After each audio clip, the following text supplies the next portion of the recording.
La place de la femme, c'est la cuisine.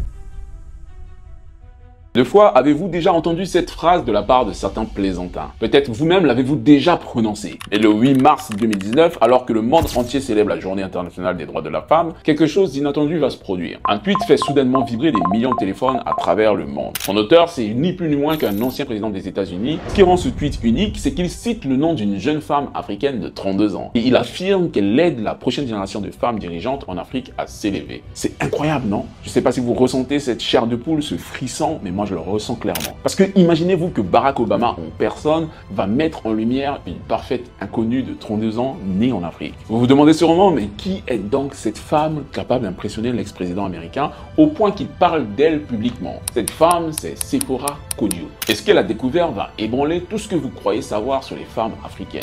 Tout ce que vous pensez savoir sur leur capacité à réussir en affaires et à prendre le contrôle des sphères du pouvoir politique. Installez-vous confortablement parce que je vais vous montrer comment une simple étudiante auparavant humiliée et mise à l'écart dans son université a finalement réussi à infiltrer les coulisses du monde dominé par les hommes et à transmettre ces clés bien maîtrisées par les hommes à toute une génération de femmes.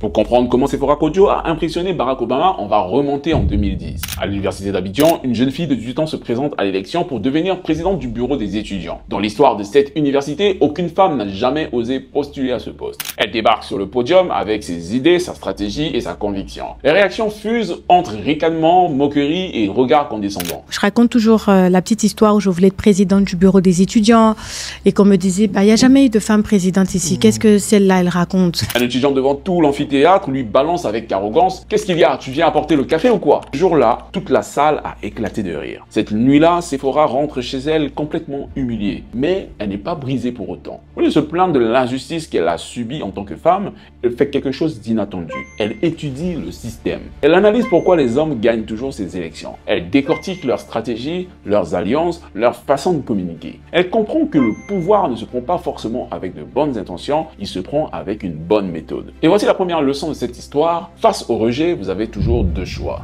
Vous avez soit le choix d'abandonner ou le choix de comprendre. Et comprendre, c'est ce que Sephora a choisi de faire. Quelques mois plus tard, elle va se représenter aux mêmes élections. Mais contrairement à la première fois, elle maîtrise désormais les codes. Elle a étudié les failles du système des étudiants. Elle a identifié les vrais enjeux et elle a construit un programme en béton. Elle a surtout appris à parler le langage du pouvoir, le langage des chiffres, des solutions, des résultats concrets. Et figurez-vous que grâce à ça, elle va gagner.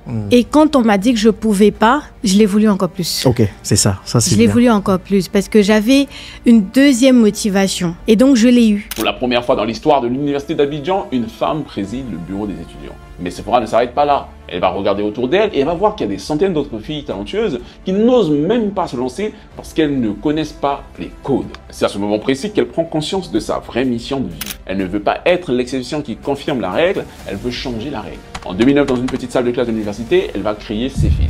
Je me retrouvais à parler avec des jeunes femmes qui avaient mon âge, mais qui s'étaient limitées dans leur tête, alors qu'elles avaient du potentiel. Et ma mère m'a encouragée, elle m'a dit, mais monte une organisation, fais une association. Et c'est comme ça que Cephis a démarré en 2009. Cephis, c'est ce petit groupe où elle va réunir 5 filles au départ. 5 filles qu'elle coach pour briser leurs propres barrières mentales. Elle leur apprend à pitcher, à négocier, à occuper l'espace. Elle leur apprend que l'ambition n'est pas un gros mot. Ce qui va se passer, c'est que ces 5 filles vont en ramener d'autres qui, elles-mêmes, à leur tour, vont en ramener d'autres. Et les filles de l'université m'envoyaient d'autres amis à elles, d'autres universités, qui m'invitaient après dans leur université. Donc j'ai commencé à faire le tour des universités privées. Mais dès cet instant, Sephora sait déjà que former les étudiantes ne va pas suffire pour changer un système. Pour moi, empower une femme, c'est lui donner d'abord les clés personnelles à travers son développement personnel, sa façon de concevoir, de voir la vie, de se voir elle en tant qu'actrice dans cet écosystème-là. Elle comprend qu'il faut d'abord maîtriser tous les rouages. Et c'est là qu'elle va prendre la décision qui va tout changer. Elle va décider d'infiltrer le pouvoir pour apprendre les secrets les mieux gardés. Et ce qu'on va découvrir ensemble par la suite va tout simplement vous bouleverser.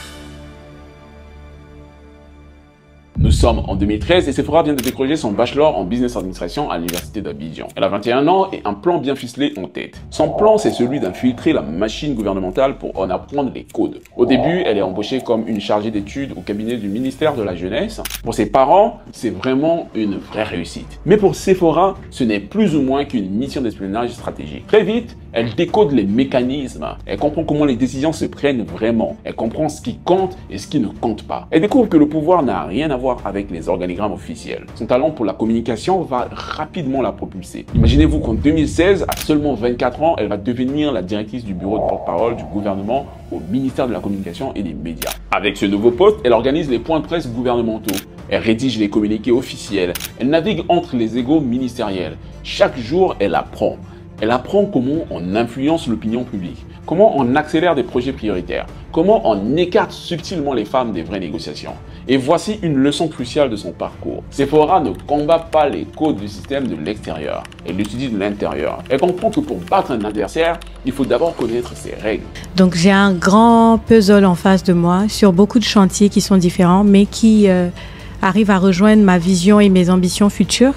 Et chaque jour, j'essaie de faire avancer mon puzzle. Parallèlement, elle va construire méthodiquement son arsenal académique international. Elle va faire un master en études de développement à l'Institut universitaire d'Abidjan. Ensuite, elle va faire une formation sur la paix et la sécurité à La Haye, aux Pays-Bas. Et enfin, elle va avoir un diplôme en diplomatie préventive à Johannesburg, en Afrique du Sud. Chaque formation n'est pas choisie par hasard. Pour elle, c'est un plan qui est calculé pour acquérir les compétences que le commun des mortels n'a pas. Figurez-vous que si on remonte un peu dans l'histoire, en 2014, elle va intégrer le prestigieux programme YALI, le Young African Leader Initiative, qui est un programme du Mandela Washington Fellowship. En intégrant ce programme, elle va rejoindre l'élite des jeunes leaders africains formés par l'administration Obama. Cette sélection lui ouvre les portes d'un réseau international qu'elle exploite méthodiquement. En 2018, elle connaît une consécration internationale en devenant Obama Foundation Leader dans la cohorte Afrique. Cette fois, elle va rencontrer Obama en personne. Cette rencontre va la galvaniser et va lui confirmer qu'elle peut jouer dans la cour des grands. Inspirée par cette reconnaissance, elle va s'inscrire en 2021 à un programme de gestion stratégique de projet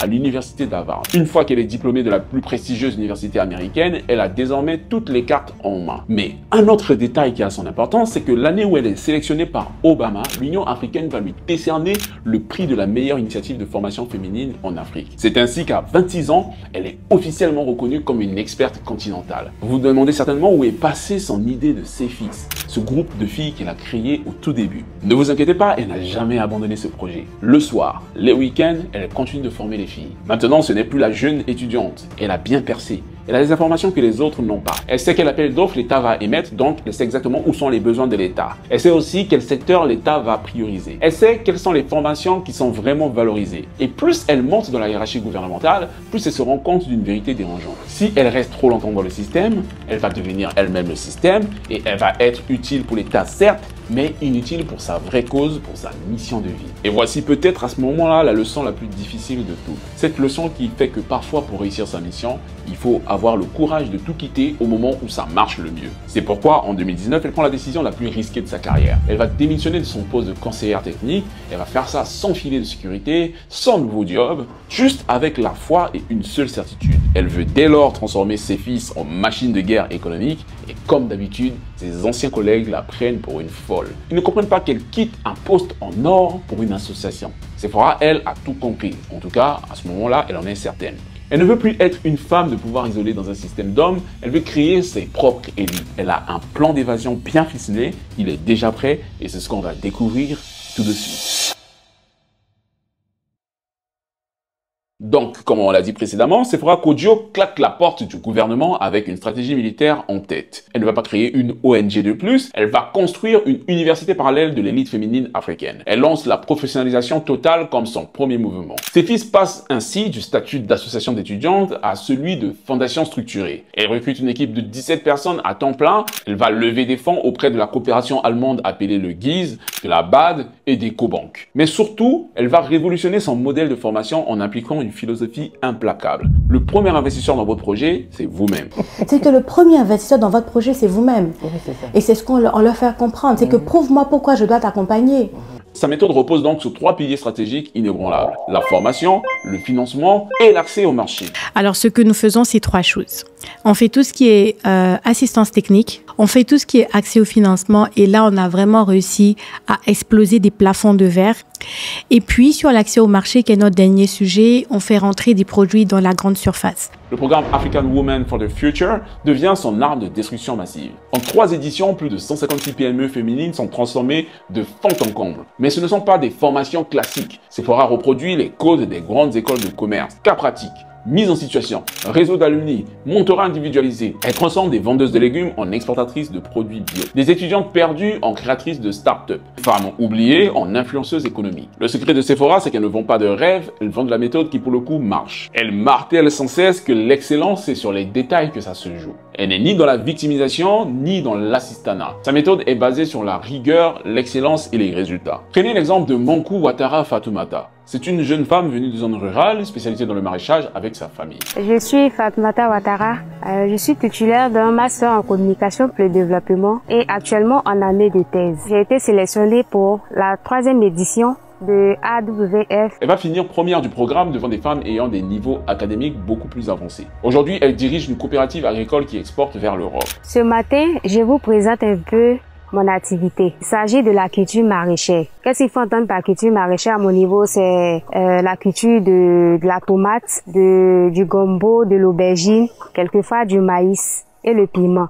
Personnellement, je me suis plus organisée à l'agriculture du piment. Le deuxième mouvement de Sephora, c'est l'infiltration financière. Sephora comprend que sans accès au capital, celles qu'elle accompagne resteront dans la précarité. Alors, elle fait quelque chose d'inédit. Elle devient lobbyiste financier. En août 2021, elle signe avec Ecobank un accord historique portant sur 1 milliard de francs CFA en ligne de crédit dédié exclusivement aux anciennes participantes du programme CEFIS. Une première en Côte d'Ivoire. Au total, elle va mobiliser près de 3 millions d'euros de financement pour ce réseau. Suite à cela, les femmes entrepreneurs qu'elle accompagne ne mendient plus des microcrédits. Elle négocie pour elles des prêts de 10, 20, parfois 50 millions de francs CFA. Ce qui fait qu'en tout, plus de 340 entreprises accompagnées par Sephora vont créer plus de 542 emplois directs. Je ne sais pas si vous vous imaginez des entreprises créées par des femmes qui commencent à employer des Ivoiriens. Ainsi, ces femmes accompagnées deviennent des patronnes en bonne et due forme qui embauchent. Le troisième mouvement de Sephora, c'est l'expansion continentale et la reconnaissance internationale. CEFIS va ouvrir des antennes au Togo, au Sénégal, au Burkina Faso, en Mauritanie. Alors oui, nous travaillons aussi au Sénégal et en ce moment même, nous avons aussi un programme qui commence avec 30 entreprises que nous allons accompagner. Et sur le Togo aussi, nous y sommes avec l'accès au financement. Et donc, vous en parliez, les différentes lignes de crédit que nous avons offertes avec les institutions financières. Sephora ne forme plus seulement les Ivoiriennes, elle forme une génération panafricaine. En décembre 2022, elle inaugure le premier centre de formation CEFIS à Abidjan. C'est un lieu physique où ses apprenants peuvent se retrouver, networker, monter des projets ensemble. En 2023, Sephora va entrer dans le Choiseul Top 100 Africa, c'est le classement des jeunes leaders économiques les plus prometteurs du continent. Elle devient la première femme africaine à siéger au conseil d'administration de Bioforce, et Bioforce est une organisation internationale de formation humanitaire. Parallèlement à ce succès, elle va théoriser sa méthode en publiant en 2024 son livre qui va s'intituler Leadership, stratégie ou manipulation. Ce livre est son manifeste, c'est le manifeste de sa philosophie du leadership. C'est un ouvrage authentique qui va se vendre à plus de 5000 exemplaires en quelques semaines. En 2004, elle va succéder des nominations. Elle est nommée au comité banque et société civile de la base. Ensuite, elle devient présidente du chapitre Côte d'Ivoire de l'African Women Leader Network et elle va siéger comme ambassadrice de l'éducation des filles pour l'Union africaine. Le résultat de Sephora est palpable. D'anciennes apprenantes de son organisation CEFIS se retrouvent aujourd'hui dans des ministères, dans des conseils d'administration, à la tête de coopératives agricoles, dans les antennes locales de l'Union africaine. Aujourd'hui, elle ne porte pas de badge avec des inscriptions formées par Sephora, mais elle porte en elle la vision que Sephora avait instituée. Plus de 16 000 femmes ont déjà été directement impactées par son action. Et l'objectif secret de Sephora est de former 1 million de femmes. Voilà comment elle a transformé des exclus du système en maîtresses du jeu. En 2025, c'est la consécration pour Sephora. Elle est invitée de partout dans plein de conférences. Encore cette année, en octobre 2025, on peut la voir à Paris. Elle sera présente au Back to Africa. Ce sera une occasion de pouvoir discuter avec elle, d'avoir son recul. Moi-même, j'y serai. Ce sera une bonne occasion de pouvoir la rencontrer et de vous rencontrer et surtout de pouvoir échanger. Maintenant que j'ai dressé son parcours aussi élogieux, on peut tout simplement se demander pourquoi le succès de Sephora dérange-t-il autant? Aujourd'hui, quand Sephora Couture entre dans une salle, les conversations s'arrêtent. Pas par intimidation, mais par respect. À 32 ans, elle est devenue ce qu'aucune école de pouvoir n'enseigne. Elle est devenue une déchiffreuse de code qui fabrique des reines. Pourquoi son succès dérange-t-il autant? Parce qu'elle a fait quelque chose d'impensable. Elle a prouvé que le problème ne venait pas des femmes, mais du système qui les a exclues. En 15 ans, elle a construit un empire d'influence qui dépasse celui de certains partis politiques. Elle a 16 000 bénéficiaires directs, plus de 500 volontaires actifs, 3 millions d'euros mobilisés, plus de 350 entreprises créées, vérité, la vraie révolution que Sephora a apportée, c'est vraiment de la méthode. Sephora a prouvé que le système n'est pas incassable. Il suffit d'en comprendre les règles pour le retourner à son avantage. Les apprenants ne baissent plus les yeux en régnant. Elles n'acceptent plus les salaires de misère. Elles ne demandent plus la permission pour exister économiquement. En mai 2005, lors du sommet de l'African Women Leader Network à Abidjan, elle prend la parole devant un parterre de ministres et de dirigeantes d'entreprises. Elle dit que les jeunes femmes africaines ont tout en elles-mêmes pour se développer, qu'elles découvrent leurs capacités et croient en elles. Elle reçoit ainsi un standing ovation. Mais Sephora sait que les applaudissements ne changent rien. Ce qui change les choses, ce sont les actions qu'on pose chaque jour de manière méthodique, rigoureuse et stratégique. Ces anciennes élèves sont en train de conquérir les secteurs stratégiques, agriculture, énergie, finance, éducation, santé, et demain, elles seront peut-être ministres, PDG, chefs d'État et de gouvernement, on ne sait pas. Mais je ne peux pas conclure cette vidéo sans vous révéler quelque chose. Je ne sais pas si vous l'avez noté, mais Sephora Kodjo n'a pas le profil comme les autres personnes que nous avons étudiées sur cette chaîne. La plupart des personnes qu'on a vues sur cette chaîne qui ont eu un grand succès ont d'abord réussi à l'étranger avant de faire leur Back to Africa. Mais Sephora, elle a étudié, elle a grandi et elle a combattu depuis le continent tout en allant chercher les outils internationaux pour renforcer sa stratégie. Mais elle a compris quelque chose, que pour transformer l'Afrique, il ne suffit pas d'y rester. Il faut s'armer. Et parfois, cela veut dire aller chercher les meilleures méthodes ailleurs. Harvard, Obama Foundation, Mandela Washington Fellowship, autant d'armes qu'elle est allée collecter à l'international pour mieux mener sa guerre depuis l'Afrique contre l'exclusion, les plafonds de verre et la médiocrité qu'on impose souvent aux femmes. Et vous savez quoi ? Le plus beau dans cette histoire, c'est que pour Sephora, ce n'est que le début d'une ascension encore plus fulgurante. Si vous avez aimé cette vidéo, n'hésitez pas à vous abonner. Vous êtes toujours plus de 80% des personnes qui regardent ma chaîne qui n'êtes pas abonnées. Et croyez-moi, c'est un scandale. Parce qu'en faisant ça, vous empêchez YouTube de montrer ce genre de vidéos, déjà à vous-même, mais à beaucoup plus de personnes qui pourraient être touchées par le message. N'hésitez pas à partager avec moi en commentaire ce que vous pensez du combat de Sephora. Laissez un like, partagez la vidéo à tous vos amis. Et si le type de vidéo que je fais sur ma chaîne vous intéresse, je vous laisse avec cette prochaine vidéo qui est une vidéo où je décris encore le process de Back to Africa qu'un autre personnage très intéressant a suivi et quels sont les problèmes auxquels il a fait face et comment il s'en est en sorti. Je te laisse avec cette prochaine vidéo et je te dis à la prochaine ou à tout de suite. Tchuss.